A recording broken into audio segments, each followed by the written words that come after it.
Hello प्यारे दोस्तों। आप आते हैं, कहानी सुनते हैं और चुपचाप चले जाते हैं, बिल्कुल कुणाल की तरह, दर्द लेकर बिना कुछ कहे।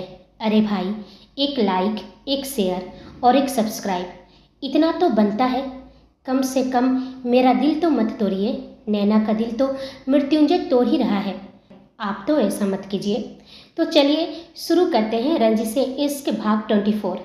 नैना ने गहरी सांस ली और साड़ी को बेड पर रखते ही खुद को आईने में देखा। वह अपनी थकावट और दिमाग में चल रहे उलझन मिटाने की कोशिश कर रही थी, लेकिन कमरे का सन्नाटा उसे काट रहा था। उसने पूरे कमरे में नजरें घुमाई, मृत्युंजय वहाँ नहीं था। वह बड़बड़ाते हुए, अजीब इंसान है, कुछ देर पहले ही तो ऊपर आया था और अब गायब। कभी सामने आकर डराता है तो कभी ऐसे गायब हो जाता है जैसे कोई साया। खैर, जो भी है, अच्छा है चला गया। मुझे थोड़ी देर के लिए ही सही सुकून तो मिलेगा। फिर वह गहरी सांस ली और बोली, कल सुबह 4 बजे ही निकलना है। ओ गॉड, मुझे तो अभी से ही नींद आने लगी है। नैना, कल के लिए नींद पूरी कर ले, वरना उस खुसट के साथ पूरा दिन कैसे बीतेगा। लेकिन इतनी सुबह मैं कैसे उठूंगी? मुझे तो सूरज निकलने से पहले जागने की आदत ही नहीं है। ओ गॉड, मुझे सच में अभी से ही थकावट महसूस हो रही है। अभी उसके शब्द हवा में घूले ही थे कि कमरे का तापमान जैसे गिर गया। नैना के गले के पीछे के रोए खड़े हो गए। वह जानी पहचानी खुशबू और ठंडी हवा की महक उसके करीब थी। उसे बिना मुड़े ही पता चल गया कि मृत्युंजय उसके ठीक पीछे खड़ा है। नैना की आंखें फटी की फटी रह गई। उसने अपनी पलकें टिमटिमाते हुए मन ही मन खुद को कोसा। नहीं, फिर से नहीं। ये आदमी क्या दीवारें चीर कर आता है? क्यों हमेशा मेरे पीछे आकर खड़ा हो जाता है? जैसे मेरी हर बात सुनने का ठेका इसी ने ले रखा हो। फिर से वही सीन होगा, फिर से वही भारी आवाज़ और वही डरावनी नज़दीकी। लेकिन रुको, मैं डर क्यों रही हूँ? इस बार तो मैंने इसके बारे में कुछ बुरा बोला भी नहीं, बस सुबह जल्दी उठने की ही तो बात की है। डरो मत नैना, हिम्मत रखो। उसने अपनी मुठिया कसी और धीरे से पीछे पलटने की हिम्मत जुटाई। मृत्युंजय ठीक उसके सामने खड़ा था। उसकी एक जेब में हाथ था और उसकी गहरी काली आंखें सीधे नैना के चेहरे पर जमी थी। उसके चेहरे पर कोई भाव नहीं था, बस एक रहस्यमयी शांति थी। वह ठंडी और भारी आवाज में बोला, आदतें बदलनी पड़ती है स्वीटहार्ट, खासकर तब जब तुम किसी ऐसे के साथ हो जिसकी पूरी जिंदगी ही वक्त की पाबंदी पर टिकी हो। सुबह 4 बजे गाड़ी निकल जाएगी। अगर तुम तैयार नहीं मिली तो मैं इंतजार नहीं करूंगा, चाहे तुम्हें घसीट कर ही क्यों न ले जाना पड़े। नैना ने गुस्से से उसे घूर कर देखा, आंखों में चुनौती भरते हुए बोली, घसीटने की नौबत नहीं आएगी मिस्टर रनावत, मैं खुद चलूंगी अपने पैरों से। और हाँ, यह भी जान लो कि मेरी नींद तुम्हारी समय से ज़्यादा जरूरी है। मृत्युंजय की आंखों में एक हल्की चमक आई। वह मुस्कुराया नहीं, पर उसके चेहरे पर कुछ तो था, कुछ जो नैना समझ नहीं पाई। मृत्युंजय उतनी ही शांत आवाज में बोला, अभी से ही 3 बजे का अलार्म लगा लो और अपनी नींद पूरी कर लो। नैना ने चिढ़कर अपना चेहरा बिगाड़ा और बुदबुदाई, 3 बजे का अलार्म? इससे अच्छा तो यह है कि मैं रात भर जागरण पर बैठी रहूं। ना सोने की जरूरत होगी, ना अलार्म की झंझट। क्या कहते हो रनावत, बैठोगे मेरे साथ जागरण पर? नैना की इस बात पर मृत्युंजय के चेहरे पर वही चिर परिचित तिरछी मुस्कान उभर आई। उसने अपने दोनों हाथ जेब में डाले और एक सधा हुआ कदम नैना की ओर बढ़ाया। उसकी नज़रों में एक ऐसी शरारत थी जो नैना को असहज करने के लिए काफ़ी थी। नैना तुरंत एक कदम पीछे हटी और संभल कर बोली, क्या हुआ? तुम ऐसे मुस्कुरा क्यों रहे हो? क्या खिचड़ी पक रही है तुम्हारे इस सातिर दिमाग में? मृत्युंजय की आवाज़ में एक मखमली गहराई थी जब वह उसके बेहद करीब आकर झुका। स्वीटहार्ट, तुम इतनी घबरा क्यों रही हो? कोई पहली बार थोड़ी है जो मैं तुम्हारे इतने करीब आ रहा हूँ। और रही बात जागरण की, तो तुमने ही तो कहा कि हमें रात भर जागना चाहिए। अब कौन सा जागरण होगा यह तो मैं डिसाइड करूंगा। नैना का सुनते ही आंखें चौड़ी हो गई, उसका गला सूखने लगा था। मृत्युंजय की आंखों की चमक और उसके शब्दों का भारीपन उसे एक अनजानी घबराहट से भर रहा था। वो हकलाते हुए बोली, देखो देखो, मुझे तुम्हारी नीयत बिल्कुल ठीक नहीं लग रही है मिस्टर अनावत। मृत्युंजय ने उसकी आंखों में आंखें डालकर धीमी आवाज में कहा, मेरा मूड कुछ और ही है स्वीटहार्ट। चलो हम जागरण करते हैं सीधे बेड पर। यह सुनते ही नैना का चेहरा गुस्से से तमतमा उठा। उसने उसे पीछे ढकेलते हुए चिल्लाकर बोली, खबरदार, जो आइंदा मेरे साथ ऐसी घटिया बात की। अगर ज़्यादा ही चुलबुली मची है ना तो जाओ अपनी उस लाडली मोना के पास, मेरे पास आने की जरूरत नहीं है। मृत्युंजय एक पल के लिए रुका। उसकी आंखों की चमक अचानक गहरी हो गई। वह धीरे से हंसा। जलन हो रही है स्वीटहार्ट। नैना की आंखें फैल गई और वे कड़वी मुस्कान के साथ बोली, तुम्हें गलतफहमी हो रही है मिस्टर अनावत। मुझे फर्क नहीं पड़ता कि तुम किसके पास जाते हो। मृत्युंजय हल्का सा मुस्कुराया। उसकी आंखों में शरारत की पतली सी लकीर उभरी। अच्छा है कि तुम्हें फर्क नहीं पड़ता, कम से कम तुम्हें अपनी औकात तो पता है। नैना की भवें तुरंत सिकुड़ गई, लेकिन वह कुछ कह पाती उससे पहले ही मृत्युंजय ने आगे कहा, और हाँ, खुद को इतना इम्पोर्टेंट समझने की जरूरत नहीं है स्वीटहार्ट। कभी कभी मृत्युंजय रनावत भी मजाक कर लेता है। उसने कंधे उचकाए जैसे बात बहुत मामूली हो, लेकिन उसकी नज़रें अब भी नैना के चेहरे पर टिकी थी, मानो उसके हर रिएक्शन को पढ़ रही हो। नैना ने अपने होठ भींच लिए और गुस्से से बोली, तुम्हारा मजाक और जहर में ज़्यादा फर्क नहीं है मिस्टर अनावत। मृत्युंजय हल्का सा झुका, आंखों में वही रहस्यमयी चमक लौटाई और बोला, फर्क होता है। जहर असर धीरे करता है और मेरा मजाक तुरंत। देखो ना, अभी तक नाराज खड़ी हो। नैना गुस्से से उसे घूर कर देखती है और बुदबुदाई, तुमसे तो बात ही करना बेकार है।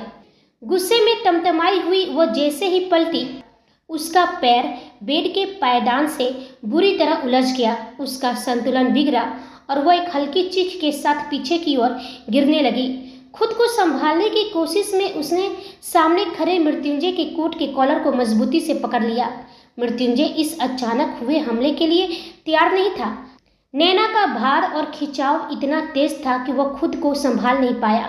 अगले ही पल दोनों एक साथ बिस्तर पर जा गिरे। कमरे की हवा जैसे थम गई। नैना सीधे मृत्युंजय के ऊपर थी। गिरते वक्त दोनों के चेहरे इतने करीब आए कि एक पल के लिए नैना के लब गलती से मृत्युंजय के होठों को छू गए।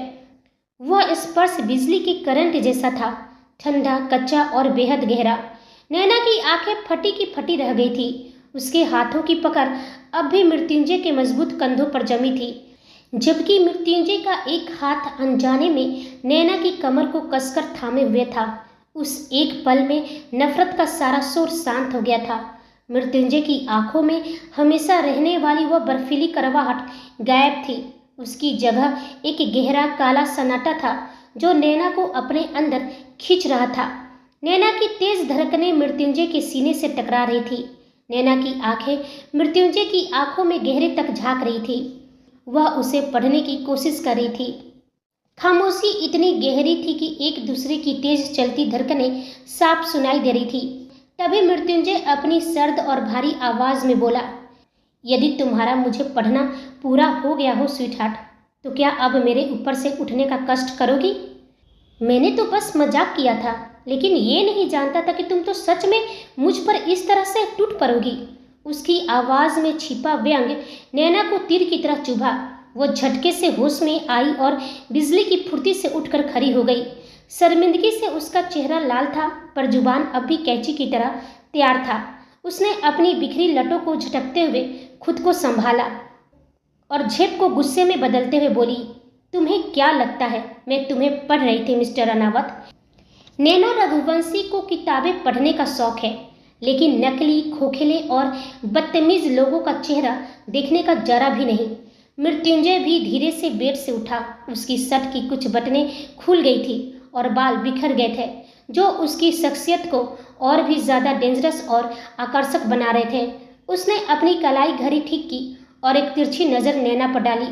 नैना मुंह बनाते हुए बोली, और रही बात तुम पर गिरने की, तो इसे अपनी कोई जीत समझने की गलती मत करना। यह सिर्फ और सिर्फ एक एक्सीडेंट था, और एक्सीडेंट्स कभी किसी का हक तय नहीं करते। मृत्युंजय एक कदम उसकी ओर बढ़ा। नैना फिर पीछे हटी। उसने नैना के करीब आकर उसके कान के पास झुककर बहुत ही ठंडे लहजे में कहा, एक्सीडेंट्स अक्सर बहुत कुछ बदल देते हैं स्वीटहार्ट। तुम्हारे कांपते होठ और ये तेज धड़कनें बता रही है कि एक्सीडेंट भले ही छोटा था पर उसका असर बहुत गहरा हुआ है। सुबह तैयार रहना, इससे पहले कि मेरा धैर्य जवाब दे जाए। 3 बजे अलार्म लगाना मत भूलना। महाकाल इंतजार नहीं करते और ना ही मैं। यह कहकर वह मुड़ा और दरवाजे की ओर बढ़ गया। पीछे छोड़ गया नैना की तेज चलती धड़कनें और कमरे में फैली वही बेचैन खामोशी। उसके कमरे से बाहर जाते ही नैना ने अपने दिल पर हाथ रखा, एक लंबी और बेचैन सांस ली और वासी आवाज में बोली, हे महाकाल, कुछ ऐसा करो कि यह मृत्युंजय रनावत मेरी जिंदगी से हमेशा के लिए छू मंतर हो जाए। बस बहुत हुआ इसका टॉर्चर।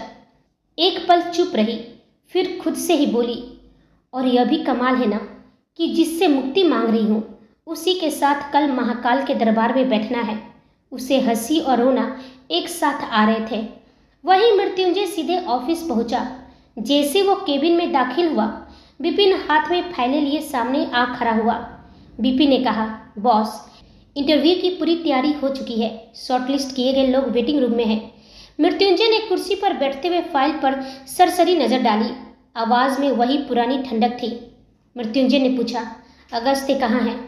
विपिन हिचकिचाते हुए कहा, बॉस, वो अभी तक ऑफिस नहीं आए, फोन भी नहीं उठा रहे हैं। मृत्युंजय की भवें तन गई। उसने एक झुंझुलाहट भरी सांस ली और बोला, उन लोगों को थोड़ा और वेट कराओ। जब तक अगस्त्य नहीं आता इंटरव्यू शुरू नहीं होगा। और सुनो, आज यह इंटरव्यू हर हाल में खत्म हो जाना चाहिए। कल हम सब उज्जैन जा रहे हैं। विपिन सिर झुकाकर चला गया।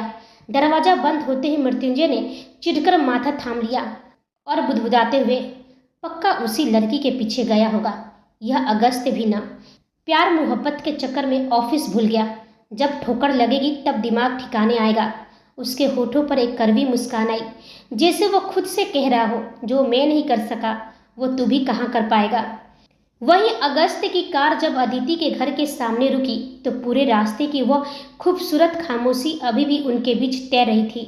अदिति ने कार से उतरते वक्त एक बार भी पीछे मुड़कर नहीं देखा, लेकिन उसका दिल जोर जोर से धड़क रहा था। जैसे ही अदिति ने घर की दहलीज की तरफ कदम बढ़ाया, उसने देखा कि उसकी माँ सरला जी गेट पर ही खड़ी उसी का बेसब्री से इंतजार कर रही थी। अदिति को कार से निकलते देख उनके चेहरे पर ऐसी चमक आई जैसे उन्हें कोई खजाना मिल गया हो। सरला जी खुशी से चहकते हुए पूछी, अरे आ गई मेरी बच्ची, और वो कहाँ है? अदिति अभी कुछ बोल पाती उससे पहले ही अगस्त्य कार से बाहर निकल आया। उसने बड़े ही सलीके से अपने बाल संवारे और मुस्कुराते हुए सरला जी के पास जाकर उनके पैर छुए। अगस्त्य ने कहा, प्रणाम आंटी जी, मैं अगस्त्य। सरला जी उसे निहारते हुए बोली, अरे जीते रहो बेटा, साक्षात भगवान कृष्ण लग रहे हो। आओ आओ, अंदर आओ बेटा, बाहर क्यों खड़े हो? चाय पानी पीते हैं, ढेर सारी बातें करनी है। अदिति की तो जैसे दुनिया ही पलट गई। वह अपनी माँ को खींचकर एक तरफ ले गई और फुसफुसाई, माँ, ये आप क्या कर रही हैं? इसे अंदर क्यों बुला रही हैं? मैंने अभी तक हाँ नहीं कहा है, बल्कि मैंने तो इसे रिजेक्ट। लेकिन सरला जी उसकी एक बात नहीं सुनी। उन्होंने तो अगस्त को देखते ही उसे अपना होने वाला दामाद मान लिया था। वह अदिति को आंख दिखाते हुए बोली, चुप कर, हीरा जैसा लड़का है और तू नुक्स निकाल रही है। अंदर चल। अगस्त को तो जैसे मुंह मांगी मुराद मिल गई थी। उसने तिरछी नजर से अदिति की जलती भुनती शक्ल देखी और एक शरारती मुस्कान के साथ सीधे सरला जी के पीछे पीछे घर के अंदर दाखिल हो गया। अदिति बाहर अकेली खड़ी रह गई, अपने हाथ मलती और गुस्से में पैर पटकती। फिर वो गहरी सांस लेकर अंदर आई। सरला जी ने उसका हाथ पकड़कर किचन की तरफ इशारा किया और बड़े गर्व से बोली, मेरी अदिति चाय और नाश्ता बहुत ही लाजवाब बनाती है।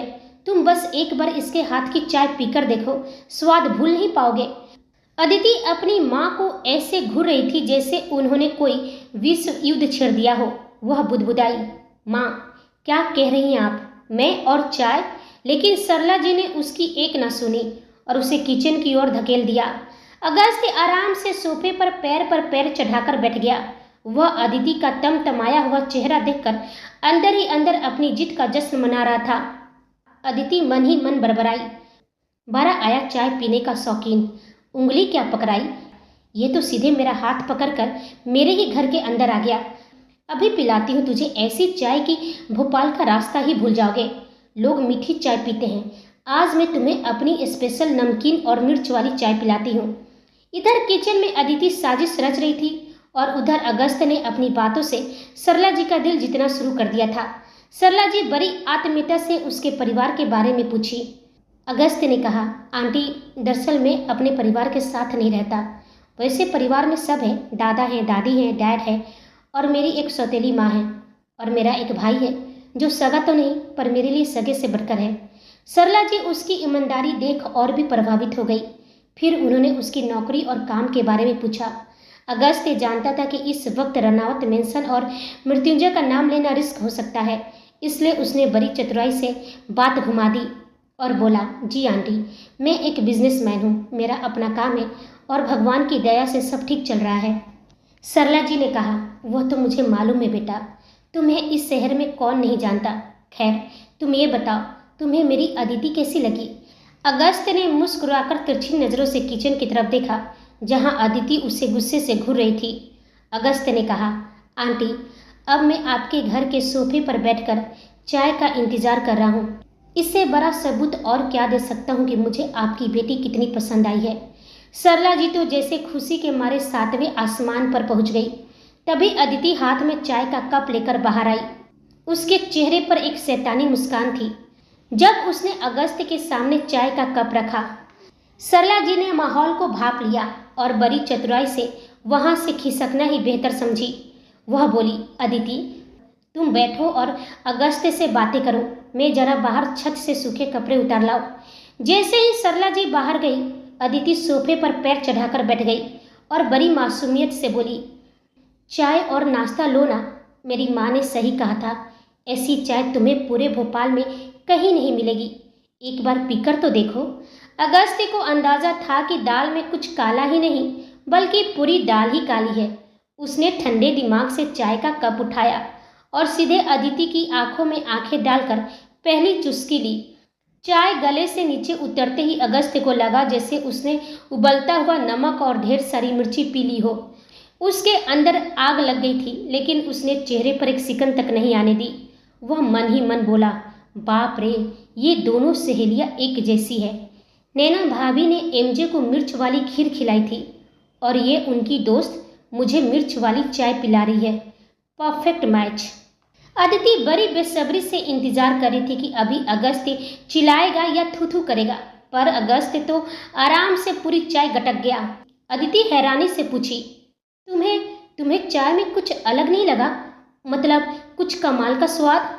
अगस्त ने खाली कप मेज पर रखा और पलक झपकते ही अदिति की कलाई पकड़कर उसे अपनी तरफ एक जोरदार झटके से खींचा। अदिति संभल नहीं पाई और सीधे उसके मजबूत सीने से जा टकराई। संतुलन बिगड़ने की वजह से वह सीधे उसकी गोद में गिर गई। पूरे कमरे में सन्नाटा छा गया। अदिति का दिल किसी नगाड़े की तरह तेजी से धड़क रहा था। उसने उठने की कोशिश की, पर अगस्त की पकड़ उसकी कमर पर और भी मजबूत हो गई। उसकी गहरी नसीली आंखें अदिति के चेहरे को बड़ी बारीकी से पढ़ रही थी। अगस्त अदिति के चेहरे के एकदम करीब झुककर भारी आवाज में बोला, चाय वाकई कमाल की थी मेरी छिपकली, इतनी तीखी और नमकीन, बिल्कुल तुम्हारी तरह।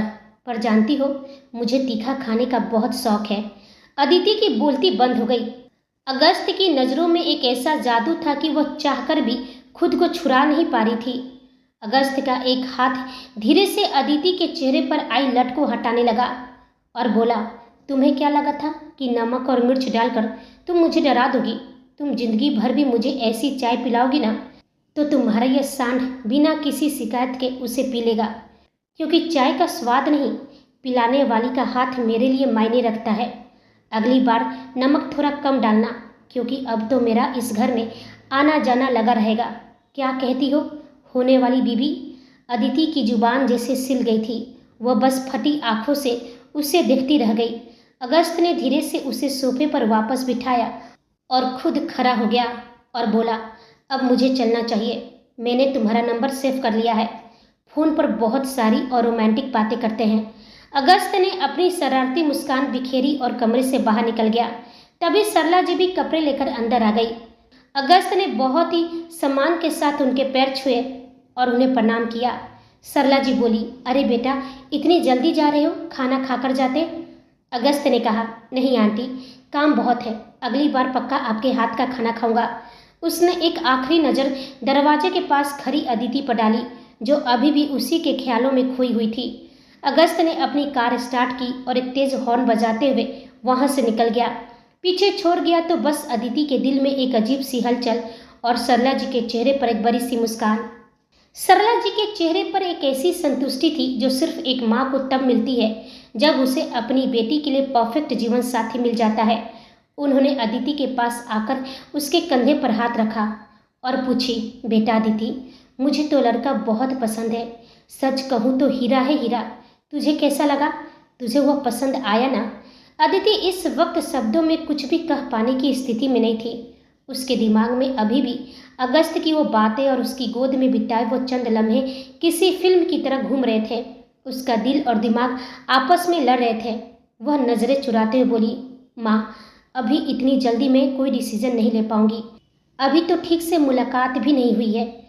फिर देखते हैं, अगर आगे चलकर मुझे वो ठीक लगा तो मेरी तरफ से हाँ रहेगा, लेकिन प्लीज़ अभी आप दिमाग में कोई ख्याली पुलाव मत बनाइएगा। सरला जी मुस्कुरा दी। वह अपनी बेटी की रग रग से वाकिफ थी। उन्होंने प्यार से अदिति के गाल पर हाथ फेरा और उसकी आंखों में झांका और बोली, मुझे तुझ पर पूरा यकीन है बेटा, और सच कहूँ तो उस लड़के पर भी। पता नहीं क्यों, पर उसे पहली बार देखते ही मुझे ऐसा लगा कि वह सिर्फ और सिर्फ तेरे लिए बना है। उसका वह अपनापन, वह बेबाकी, सब बहुत प्यारा है। सरला जी की बात सुनते ही अदिति के चेहरे पर एक बहुत ही मीठी और शर्मीली मुस्कान तैर गई। उसने अपना चेहरा दूसरी तरफ घुमा लिया ताकि सरला जी उसकी आंखों में छिपी हाँ ना पढ़ ले। उसे खुद यकीन नहीं हो रहा था कि जिस सांड से वह इतनी चिढ़ती थी, आज उसी की बातों ने उसके दिल के किसी कोने में जगह बना ली थी। वहीं अगस्त जैसे ही केबिन में दाखिल हुआ, मृत्युंजय की पैनी नजरें तुरंत उस पर टिक गई। एक पल की खामोशी, फिर अगस्त ने ही पहले मुंह खोला और अंदर आते ही थोड़ी बेपरवाही से बोला, सॉरी यार, थोड़ा लेट हो गया। दरअसल मृत्युंजय उसे बीच में ही टोकते हुए बिल्कुल शांत लहजे में कहा, सफाई देने की ज़रूरत नहीं है, मुझे मालूम है कि तू कहाँ गया था। बता, हो गया रिश्ता पक्का? अगस्त ने मुंह बनाया और कहा, नहीं यार, इतनी जल्दी नहीं मानने वाली है वह, पर हो ही जाएगा, इसमें कोई शक नहीं है। मृत्युंजय ने कुछ नहीं कहा, बस होठों पर एक हल्की सी रेखा खींची जो मुस्कान भी थी और व्यंग भी। अगस्त ने कहा, खैर, मैं इंटरव्यू लेने जा रहा हूँ। बीपी ने सारी व्यवस्था कर दी है ना? हाँ, सब रेडी है। और सुन, जो हेड इंचार्ज के पद के लिए आया होगा उसका इंटरव्यू मैं खुद ही लूँगा, बाकी सब तू देख लेना। अगस्त ने सिर हिलाया और जाने के लिए मुड़ा, तभी रुक गया। हाँ, एक बात और एमजे, कल उज्जैन के लिए सिक्योरिटी कितनी रखनी है? पूरा परिवार साथ जा रहा है। तो मृत्युंजय हल्की मुस्कान के साथ कहा, कोई ज़रूरत नहीं है उसकी, महाकाल की नगरी में जा रहे हैं, वहाँ इंसानी पहरे की क्या ज़रूरत? जिसकी रक्षा खुद महाकाल करे उसे किसी और के पहरे की दरकार नहीं होती। अगस्त एक पल के लिए चुप रहा, फिर सीधे मृत्युंजय की आंखों में देखकर बोला, एमजे, पृथ्वी रघुवंशी भी उज्जैन ही जा रहा है, और तुम जानते हो उस पर भरोसा नहीं किया जा सकता, वह कुछ भी कर सकता है, महाकाल की नगरी में भी। कमरे में एक पल के लिए सन्नाटा उतर गया। मृत्युंजय की आंखों में कुछ कौंधा, पर चेहरे पर वही शांति बनी रही। उसने बस हल्का सा सिर हिलाया और बेहद शांत पर भारी आवाज में कहा, जो करना है कर, तू इंटरव्यू देख, मैं थोड़ी देर में घर निकलता हूँ। अगस्त समझ गया यह बात यहीं खत्म हो गई और वह चला गया। केबिन में अब सिर्फ मृत्युंजय था और उसके दिमाग में घूमता एक नाम, पृथ्वी रघुवंशी। उसने धीरे से अपनी कुर्सी पर टेक लगाई, आंखें बंद की। उज्जैन में महाकाल का दरबार लगेगा और इस बार दो दुश्मन एक ही दहलीज पर झुकेंगे। देखना होगा कि महाकाल किसकी सुनते हैं। रनौत मेंशन का हॉल इस वक्त उत्साह और बेसब्री के बीच झूल रहा था। सुबह की ताजी हवा में महाकाल की पूजा का उल्लास था, पर सबकी नजरें बार बार ऊपर की सीढ़ियों पर टिक रही थी। सुलक्षणा जी ने घड़ी देखी और थोड़ी चिढ़कर बोली, मेघा, जाकर देखो जरा वह लड़की तैयार हुई या नहीं। भस्म आरती के बाद का मुहूर्त निकला जा रहा है, देर हो जाएगी। मेघा सीढ़ियों की तरफ बढ़ने ही वाली थी कि पायल की छन छन सुनाई दी। सबकी निगाहें एक साथ ऊपर उठी और वहां सीढ़ियों के ऊपर नैना खड़ी थी। वह बैंगनी रंग की शाही सिल्क साड़ी, वही साड़ी जो मृत्युंजय ने चुनी थी। बालों की लंबी चोटी, माथे पर छोटी सी बिंदी, होठों पर हल्की न्यूड लिपस्टिक। सादगी में भी एक ऐसी कशिश थी जो देखने वालों को ठहरा दे। वह बैंगनी रंग उसके गोरे रंग पर ऐसे खिल रहा था जैसे अंधेरी रात में कोई कीमती रत्न अचानक चमक उठे। मेघा के चेहरे पर बड़ी सी मुस्कान आ गई। वहीं गौरी जी आगे बढ़ी और नैना की नज़र उतारते हुए बोली, अरे वाह, आज तो तुम साक्षात पार्वती लग रही हो। सच में जब तुम मृत्युंजय के साथ बैठोगी ना तो शिव पार्वती की जोड़ी ही लगेगी तुम दोनों की। और वहीं हॉल के सोफे पर बैठे मृत्युंजय ने जैसे ही नजरें ऊपर उठाई, हाथ में मौजूद फोन वहीं थम गया। सांसें एक पल के लिए रुक गई। वह साड़ी, उसकी चुनी हुई साड़ी उसी ने पहनी थी। उसके अंदर कुछ हुआ जिसे वह समझना नहीं चाहता था, जिसे वह महसूस करने का हक खुद को नहीं देना चाहता था, पर वह हुआ। और वहीं शिव पार्वती का नाम सुनते ही नैना की नजरें भी अनजाने में सीधे मृत्युंजय की आंखों से जा टकराई। एक पल, बस एक पल का वह मौन जिसमें न नफरत थी न गुस्सा, बस एक अजीब सी खामोशी थी जो बहुत कुछ कह रही थी। फिर दोनों ने एक साथ अपनी नजरें फेर ली जैसे कुछ हुआ ही नहीं है। विक्रम जी ने माहौल संभालते हुए कहा, ठीक है, सब तैयार है तो देर किस बात की, हम आगे वाली गाड़ियों में निकलते हैं। मृत्युंजय, तुम नैना को लेकर अपनी गाड़ी के साथ निकलो। नैना की नज़र एक पल के लिए मृत्युंजय पर गई। मृत्युंजय ने फोन जेब में रखा, उठा और बिना कुछ कहे दरवाजे की तरफ बढ़ गया। नैना ने अपने होठ भींचे। यह सफर उज्जैन तक इस इंसान के साथ, महाकाल रक्षा करना। कार के अंदर एक अजीब सा सन्नाटा पसरा हुआ था। विपिन गाड़ी चला तो रहा था लेकिन रियर व्यू मिरर से बार बार पीछे झांक लेता। पीछे बैठे मृत्युंजय और नैना की खामोशी उसे भी असहज कर रही थी। नैना खिड़की से बाहर गुजरते पेड़ों और सड़कों को देख रही थी, जबकि मृत्युंजय की उंगलियां मोबाइल स्क्रीन पर लगातार स्क्रॉल हो रही थी। चेहरे पर वही ठंडा भावहीन भाव। विपिन ने मन ही मन सोचा, चाहे शादी जैसी भी हुई हो, लेकिन यह दोनों ऐसे बैठे हैं जैसे कार में नहीं किसी कोर्ट रूम में जा रहे हो। कार में म्यूजिक भी नहीं चल रहा था। असल में मृत्युंजय को गाने बिल्कुल भी पसंद नहीं थे। उसे खामोशी अच्छी लगती थी, ऐसी खामोशी जिसमें सिर्फ सोच की आवाज़ सुनाई दे। लेकिन नैना के लिए खामोशी अब सजा बन चुकी थी। लंबा रास्ता, भारी साड़ी, सुबह जल्दी उठना और ऊपर से यह सन्नाटा। वो धीरे धीरे उबासी लेने लगी। मन ही मन बुदबुदाई, एक तो इतनी सुबह उठा दिया, ऊपर से इतनी हेवी साड़ी, मेरा तो सिर ही घूम रहा है। और यह खामोशी, भगवान कहाँ मुझे फंसा दिया। आखिर उसने आगे झुककर कहा, सुनिए विपिन, जरा म्यूजिक प्ले कर दीजिए ना। विपिन के हाथ एक पल को स्टीयरिंग पर ठिठक गए। उसने धीरे से रियर व्यू मिरर से मृत्युंजय की तरफ देखा। मृत्युंजय की नज़र अभी फोन पर थी, लेकिन उसकी उंगलियां रुक चुकी थी। कुछ सेकंड की चुप्पी छाई। नैना ने फिर कहा, इतना लंबा रास्ता है, बिना म्यूजिक के तो मुझे नींद ही आ जाएगी। विपिन दुविधा में पड़ गया और बोला, वो मैडम, बॉस को प्ले कर दो। मृत्युंजय की गहरी शांत आवाज़ अचानक गूंजी। विपिन चौंक गया। जी जी बॉस। उसने म्यूजिक ऑन कर दिया। कार में धीमी आवाज़ में एक रोमांटिक गाना बजने लगा। नैना ने एक पल के लिए मृत्युंजय की तरफ देखा। वह अब भी फोन में था, जैसे कुछ हुआ ही ना हो, पर उसने हाँ कहा था। नैना को समझ नहीं आया कि इसे क्या समझे। उसने खिड़की की तरफ मुड़कर बाहर देखने लगी। वही गाना जैसे ही शुरू हुआ, कार के अंदर मधुर धुन फैल गई। राता लंबिया। नैना ने जैसे ही गाना पहचाना, उसकी बंद होती सांसें फिर से सहज हो गई। उसने हल्की मुस्कान के साथ आगे झुककर कहा, थैंक यू विपिन, आपको पता है यह मेरा फेवरेट गाना है, मुझे बहुत पसंद है। विपिन ने रियर व्यू मिरर से उसे देखा और हल्के से मुस्कुरा दिया, लेकिन उसी पल उसकी नज़र मृत्युंजय के सख्त और भावहीन चेहरे पर पड़ी। उसकी मुस्कान तुरंत सैम में बदल गया। उसने चुपचाप सड़क पर ध्यान जमा लिया। कार लंबी सड़क पर आगे बढ़ती रही। गाने की धीमी धुन, सुबह की ठंडी हवा और सफ़र की थकान सब मिलकर नैना की पलकों को भारी करने लगे। उसकी नज़रें बाहर के दृश्यों से हटकर धीरे धीरे धुंधली होने लगी। सिर हल्का सा झुकने लगा। एक पल, दो पल और फिर अनजाने में उसका सिर धीरे से आकर मृत्युंजय के कंधे पर टिक गया। मृत्युंजय की उंगलियां मोबाइल स्क्रीन पर चलते चलते अचानक रुक गई। उसकी सांस एक पल को थम गई। उसने धीरे से नजर घुमाकर देखा। नैना गहरी नींद में थी। चेहरे पर वही मासूम सुकून जो जागते हुए कभी दिखाई नहीं देता था।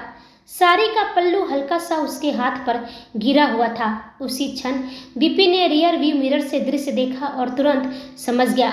बिना कुछ कहे उसने जल्दी से कार का पार्टीशन ऑन कर दिया। मृत्युंजय ने हल्के से सिर उठाकर उसकी तरफ देखा और धीमे से सिर हिलाकर इशारा किया। फिर उसकी नज़र वापस नैना पर आकर ठहर गई। कुछ सेकंड तक वह बस उसे देखता रहा। उसके होंठ बहुत हल्के से हिले। तुम्हें मुझसे नफरत है स्वीटहार्ट, फिर भी सुकून मेरे ही तरफ क्यों ढूंढ लेती हो? आवाज़ इतनी धीमी थी कि शायद वह खुद भी सुनना नहीं चाहता था। गाना अब भी चल रहा था। नैना नींद में थोड़ा और करीब खिसक आई। उसका सिर अब पूरी तरह उसके कंधे पर टिक चुका था और उसकी सांसें मृत्युंजय की गर्दन से टकरा रही थी। मृत्युंजय ने एक पल के लिए आंखें बंद कर ली, जैसे वह इस एहसास को महसूस करने की गलती कर बैठा हो। लेकिन अगले ही पल उसने खुद को संभाला। चेहरा फिर से सख्त हो गया। फिर भी उसने अपना कंधा हिलाया नहीं, कहीं उसकी नींद टूट न जाए। कार आगे बढ़ती रही और दोनों के बीच की दूरी बिना बोले थोड़ा और कम हो गई। कार धीरे धीरे उज्जैन के महाकालेश्वर मंदिर परिसर में आकर रुक गई। घंटियों की आवाज़, मंत्रोच्चार और हर हर महादेव के जयकारों से पूरा वातावरण गूंज रहा था। सुबह की ठंडी हवा में चंदन और धूप की सुगंध घुली हुई थी, जैसे महाकाल खुद अपने भक्तों का स्वागत कर रहे हो। नैना अब भी गहरी नींद में ही थी। सिर अब भी मृत्युंजय के कंधे पर, सांसें शांत, चेहरा बिल्कुल मासूम। मृत्युंजय ने गहरी सांस ली। कुछ पल वह उसे बस देखता रहा, जैसे वक्त रुक गया हो, जैसे इस एक पल को थाम लेना चाहता हो। फिर धीरे से झुका, उसके कान के पास आया और बेहद धीमी आवाज में कहा, स्वीटहार्ट उठो। नैना नींद में ही हल्का से बुदबुदाई और उसके कंधे से और सट गई। मृत्युंजय की आंखों में एक अनचाही नरमी उतर आई। उसने गहरी सांस ली और फिर कोशिश की, इस बार और धीमे से। स्वीटहार्ट उठ जाओ, हम उज्जैन आ गए हैं। उसकी गर्म सांसें नैना के कान को छू गई। नैना का दिमाग जैसे अचानक जाग उठा। वो झटके से उठी और उसे एहसास हुआ कि उसका चेहरा मृत्युंजय के चेहरे से बस कुछ इंच की दूरी पर था। दोनों की सांसें टकरा रही थी और एक पल के लिए फिर से सब कुछ ठहर गया था। नैना तुरंत पीछे हट गई और झल्लाते पूछी, यह क्या तरीका है उठाने का?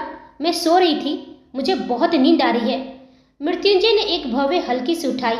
चेहरे पर वही सातिर शांति वापस आ गई और सातिर मुस्कान के साथ बोला, बहुत हो गई नींद, बाकी घर जाकर पूरी कर लेना। हम उज्जैन आ चुके हैं, सब हमारा इंतजार कर रहे होंगे। उसने कार का दरवाज़ा खोलने से पहले एक बार नैना को देखा। आवाज़ अब चेतावनी भरी थी। और हाँ, अपनी साड़ी और अपने हाव भाव संभाल कर रखना, मीडिया कवर करेगी। पूरी दुनिया को यही दिखना चाहिए कि हमारी शादी लव मैरिज है, बिल्कुल वैसा ही जैसा तुमने उस दिन मीडिया के सामने कहा था, याद है ना? नैना के होंठ भींच गए। याद था, हर एक शब्द याद था। मृत्युंजय दरवाज़ा खोलकर बाहर निकल गया। नैना ने एक लंबी सांस ली, साड़ी का पल्लू ठीक किया, खुद को संभाला। महाकाल के दरबार में आई हो नैना, यहाँ सब देख रहे हैं, ऊपर वाले भी। वो भी कार से उतरी। बाहर गौरी जी, विक्रम जी और बाकी रनावत परिवार पहले से खड़े थे। मंदिर में घंटियां बज रही थी, हवा में महाकाल का नाम गूंज रहा था। तभी मंदिर के मुख्य द्वार से गाड़ियों का एक और काफिला अंदर दाखिल हुआ। काली लग्जरी गाड़ियां एक के बाद एक आकर रनावत की गाड़ियों के ठीक सामने रुकी। परिसर में एक अजीब सी खामोशी उतर आई। रनावत परिवार के चेहरों पर सवाल था। मृत्युंजय की आंखें संकीर्ण हो गई। उसने एक नज़र उन गाड़ियों पर डाली और उसके जबड़े भींच गए। वह जानता था, पहचानता था। नैना भी उन गाड़ियों को देखी और अगले ही पल जब उनमें से पहली गाड़ी का दरवाज़ा खुला, नैना की सांसें रुक गई। मंदिर परिसर की सकारात्मक ऊर्जा, जो कुछ देर पहले तक शांति, भक्ति और आस्था से भरी हुई थी, अचानक एक अनदेखे तनाव में बदल चुकी थी। महाकालेश्वर मंदिर के गर्भगृह के बाहर दो शक्तिशाली परिवार आमने सामने खड़े थे, रनावत और रघुवंशी। वही नैना, जैसे ही उसकी नज़र सामने खड़े अपने परिवार पर पड़ी, आंखें धीरे धीरे नम हो गई। उसे बिल्कुल उम्मीद नहीं था कि आज यहीं उज्जैन में उसका परिवार भी होगा। रघुवंशी परिवार के चेहरे पर भी हैरानी साफ थी।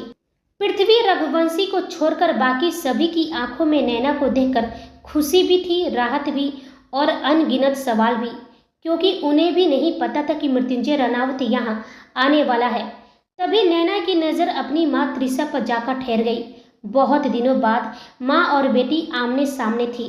दोनों की आंखें मिली और उसी पल दोनों के दिलों में दबा दर्द जाग उठा। त्रिशा की आंखें भर आई थी। उसने अपनी बेटी को ध्यान से देखा।